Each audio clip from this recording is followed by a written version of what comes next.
Presiden Amerika Donald Trump bersiap untuk mengumumkan kemenangan besar dalam perang melawan Iran. Administrasi Donald Trump bersiap untuk sepenuhnya mengakhiri operasi militer terhadap Iran, namun belum berhasil mencapai kesepakatan nuklir yang lebih luas. Sebagai gantinya, Gedung Putih memusatkan perhatian pada satu tujuan, yaitu memastikan pembukaan penuh Selat Hormuz. Justru pembukaan Selat Hormuz, yang sebenarnya sudah terbuka sebelum perang dimulai, ingin dijadikan Trump sebagai kemenangan besar. Dengan harapan bahwa setelah pembukaan selat tersebut, harga bensin di dalam Amerika Serikat akan turun tepat menjelang pemilihan paruh waktu. Dan orang-orang Amerika akan termakan omong kosong tentang kemenangan atas Iran ini. Hal ini ditulis Wall Street Journal hari ini dengan mengutip pejabat Amerika. Namun, tepat hari ini, 9 Agustus, Iran mengambil langkah yang membalikkan seluruh gambaran kemenangan Donald Trump ini. Teheran menyatakan bahwa mereka sama sekali tidak akan memulai negosiasi dengan Amerika Serikat, menuduh Washington telah melanggar perjanjian yang ditandatangani pada bulan Juni lalu. Secara bersamaan, Houthi di Yaman memperluas konflik ke satu front lagi dengan menyerang kilang minyak besar milik Arab Saudi dan pada kenyataannya memperluas perang saudara di negara itu. Dan sudah jelas bahwa tanpa arahan dari Teheran, Houthi Yaman tidak akan melakukan eskalasi ini. Dan pada saat yang sama, Iran mengajukan ultimatum yang benar-benar memalukan kepada Donald Trump dengan memahami bahwa dia memang berusaha mengakhiri perang. Nama saya Alexi Peci, mari kita bahas bersama topik ini, pembaruan terbaru. Tapi sebelum kita mulai, saya minta Anda untuk berlangganan saluran YouTube ini. Kita sedang menuju angka 300.000 pelanggan. Jadi saya akan sangat berterima kasih atas setiap langganan dari Anda. Jadi, hari ini, 9 Agustus, tampaknya setelah mencium kelemahan Gedung Putih, Iran menyatakan bahwa mereka tidak akan memulai negosiasi dengan Amerika Serikat karena, menurut versi mereka, Washington telah melanggar kesepakatan yang ditandatangani pada bulan Juni. Ini adalah pengetatan sikap yang cukup signifikan dibandingkan bahkan dengan hari kemarin, ketika Teheran hanya mengatakan bahwa mereka berdialog secara eksklusif dengan Oman mengenai masalah teknis pelayaran dan kadang-kadang menyampaikan pesan kepada Amerika Serikat melalui perantara. Pada saat yang sama, gerakan Houthi Yaman yang bersekutu dengan Iran menyatakan akan memperluas konflik kedua arah sekaligus. Serangan terhadap pasukan yang loyal kepada Arab Saudi di Yaman dan serangan terpisah terhadap kilang minyak besar milik Saudi di pesisir Laut Merah. Jadi, pada saat yang sama ketika Teheran resmi berbicara tentang negosiasi dengan Oman tentang pembukaan Selat Hormuz, sekutu regionalnya membuka front baru terhadap objek energi utama Saudi dan kembali mengobarkan perang saudara di Yaman. Namun, untuk memahami dari mana asal titik krisis saat ini, mari kita kembali pada apa yang ditulis Wall Street Journal tentang perubahan strategi Gedung Putih. Menurut pejabat Amerika, pemerintahan Donald Trump setelah menerima laporan dari militer Amerika telah menyesuaikan tujuan utama perang ini. Alih-alih mengejar kesepakatan nuklir yang lebih luas dengan Iran, mereka fokus pada pemulihan pelayaran komersial melalui Selat Hormuz.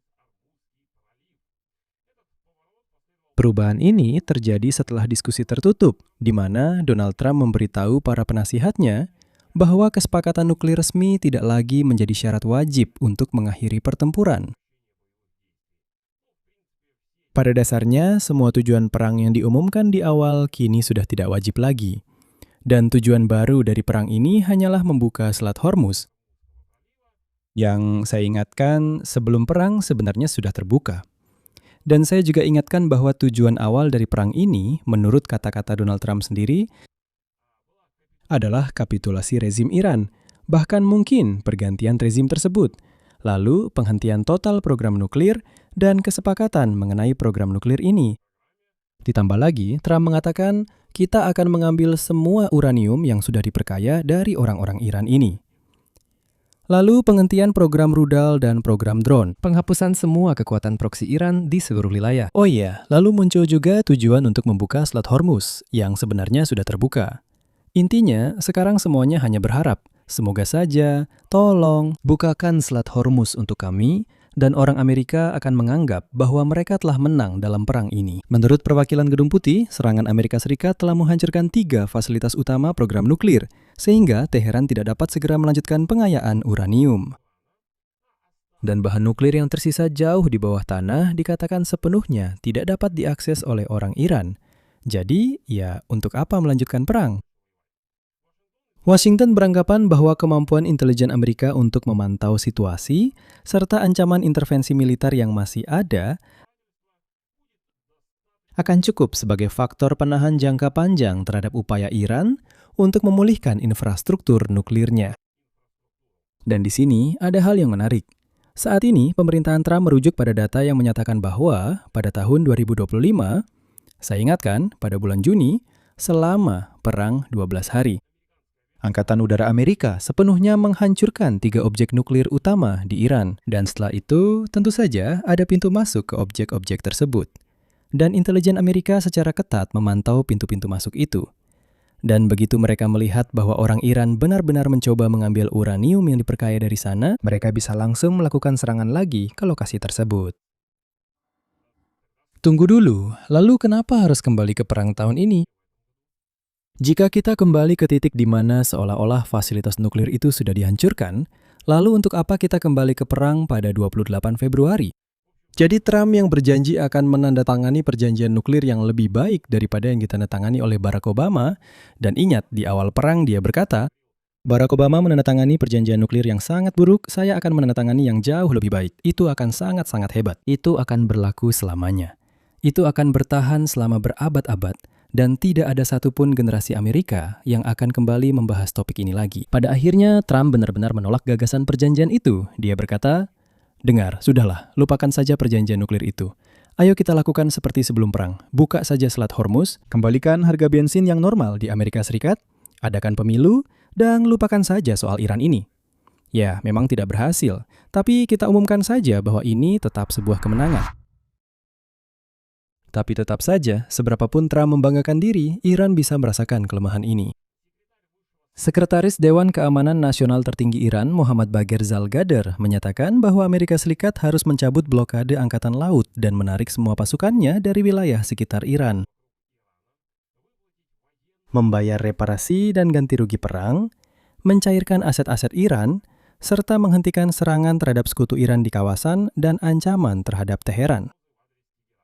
Dan Amerika Serikat harus melakukan semua itu sebelum pelayaran dapat dipulihkan. Teheran juga menuntut pelarangan kapal perang Amerika Serikat melewati jalur air ini dan memperlakukan biaya transit bagi kapal dagang. Ini adalah syarat yang secara tegas ditolak oleh Washington. Pernyataan Zalgadra sangat tegas dan dia mengatakan hal berikut. Selama Amerika belum memperbaiki perilakunya, Selat Hormuz tidak akan dibuka. Dia menegaskan bahwa ini adalah tuntutan dari rakyat Iran yang telah bangkit dan bahwa Dewan Tinggi Keamanan Nasional, kutipannya, tidak akan pernah mundur baik dalam perang maupun dalam negosiasi. Dan daftar tuntutan Zalgadra ini pada kenyataannya membuyarkan harapan bahwa kesepakatan dengan Oman akan segera memungkinkan dimulainya kembali perdagangan melalui Selat Hormuz dan menurunkan harga energi dunia. Saya ingatkan sekali lagi. Sudah sedikit lebih dari seminggu yang lalu, Donald Trump bahkan lebih dari seminggu, sudah lebih dari seminggu yang lalu. Donald Trump secara terbuka menyatakan bahwa dia membatalkan serangan super besar ke Iran.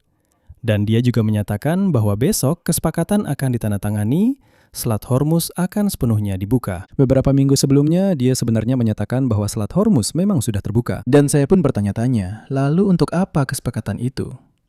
Tapi nyatanya sudah lebih dari seminggu berlalu dan tidak ada tanda-tanda kesepakatan sama sekali. Ini memberikan tekanan langsung pada Donald Trump, memaksanya untuk mempertimbangkan persyaratan tersebut. Donald, jika dia ingin menurunkan harga konsumen bagi warga Amerika sendiri, yang sangat penting bagi Partai Republik menjelang pemilihan paruh waktu pada bulan November. Kronologi beberapa hari terakhir juga cukup gamblang, yang menjelaskan mengapa penolakan Iran saat ini untuk bernegosiasi adalah bagian dari pola yang berulang.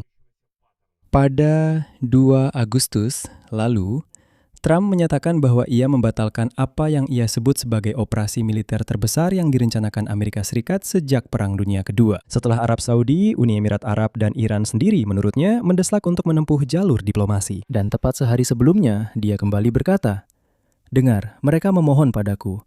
Mereka benar-benar merangkak di lutut dan berkata, "Tolong Donald Trump, jangan serang kami." Anda tahu, sangat mudah untuk mengatakan bahwa saya telah merencanakan serangan terbesar sejak Perang Dunia Kedua, tapi saya membatalkannya. Karena tidak ada yang bisa memeriksa apa yang kamu rencanakan di kepalamu. Apakah kamu benar-benar merencanakan serangan terbesar sejak Perang Dunia Kedua atau tidak? Atau hanya membayangkannya sendiri?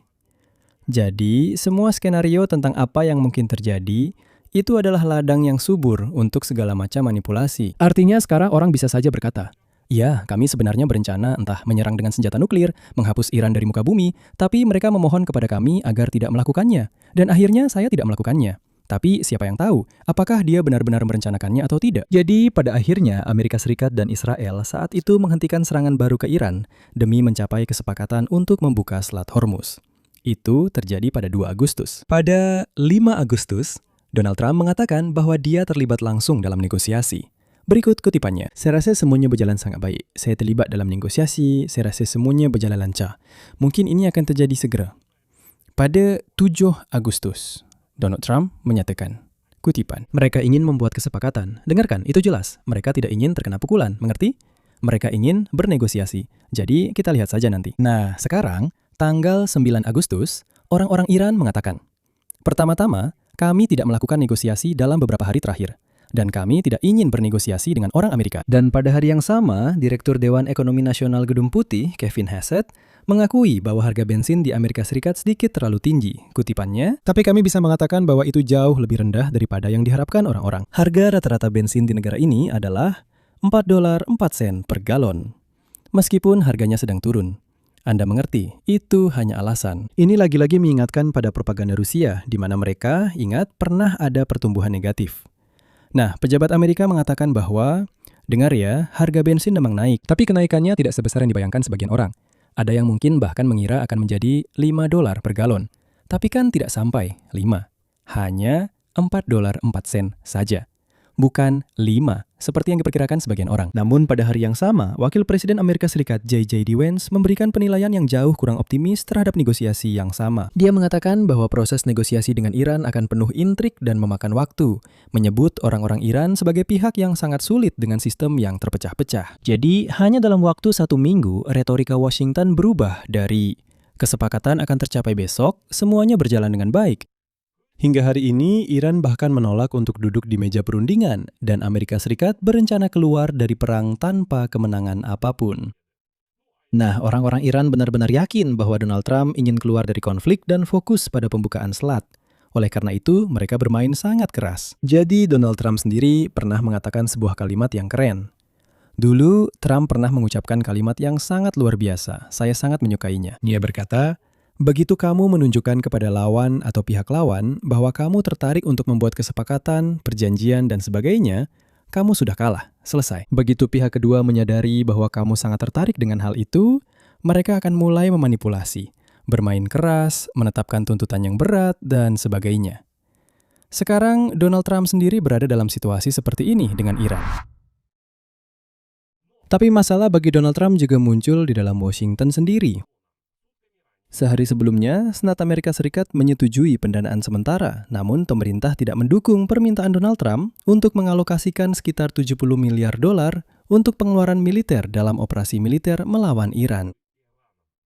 Pada saat yang sama, Donald Trump mengalami konflik dengan Kepala Pentagon, Pete Hegseth, karena Amerika Serikat menghadapi kekurangan rudal di tengah perang dengan Iran. Presiden menuntut penjelasan mengapa dia tidak diberitahu tentang hal ini sebelumnya. Padahal jika percaya pada media Amerika, para jenderal sudah mengatakan sebelum perang bahwa harus sangat berhati-hati dengan perang. Karena jika kita melangkah terlalu jauh, rudal benar-benar tidak akan cukup. Namun secara terbuka, Donald Trump menyatakan bahwa dia tidak memiliki konflik apapun dengan Hegseth, dan Amerika punya amunisi yang sangat melimpah. Dia bilang, "Kami punya persediaan begitu banyak, sampai-sampai tidak ada tempat lagi untuk menyimpannya." Tapi kenyataannya, Amerika Serikat tidak bisa memberikan Patriot ke Ukraina karena ada kekurangan. Tapi yang terpenting di sini, jangan sampai bingung.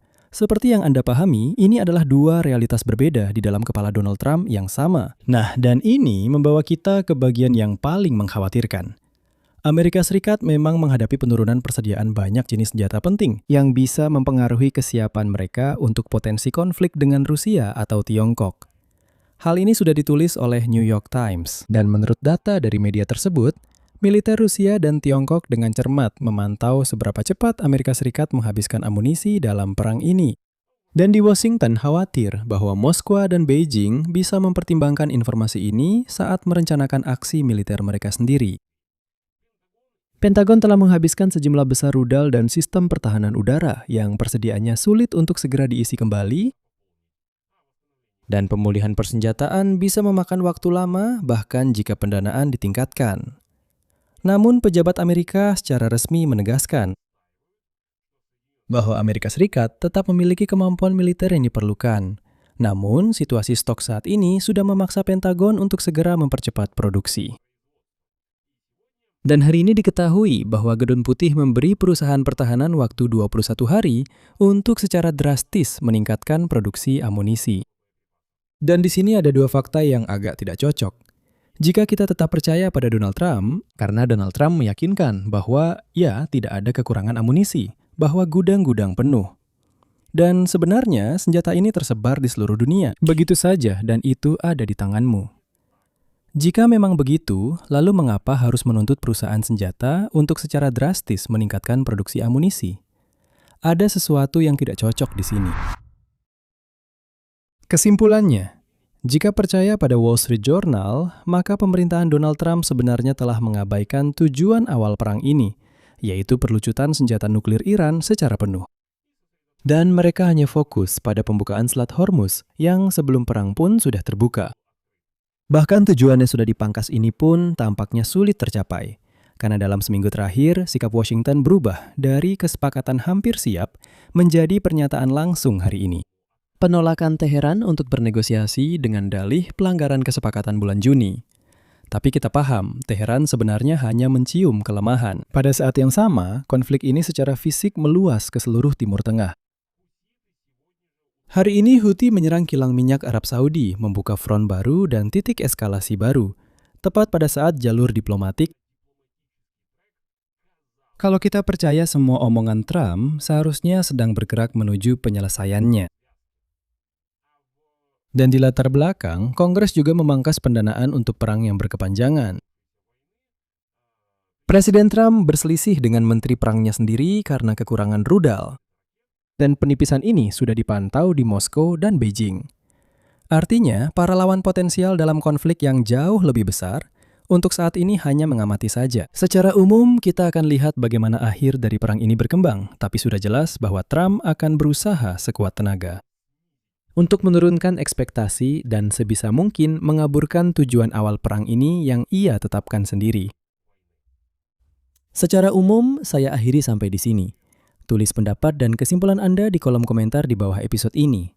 Jangan lupa subscribe channel ini, tekan lonceng, dan beri like. Jika Anda ingin mendukung kerja channel YouTube ini, Anda bisa melakukannya secara finansial melalui donasi di tautan dan informasi yang ada di deskripsi video ini. Itu saja dari saya. Jaga diri Anda. Sampai jumpa.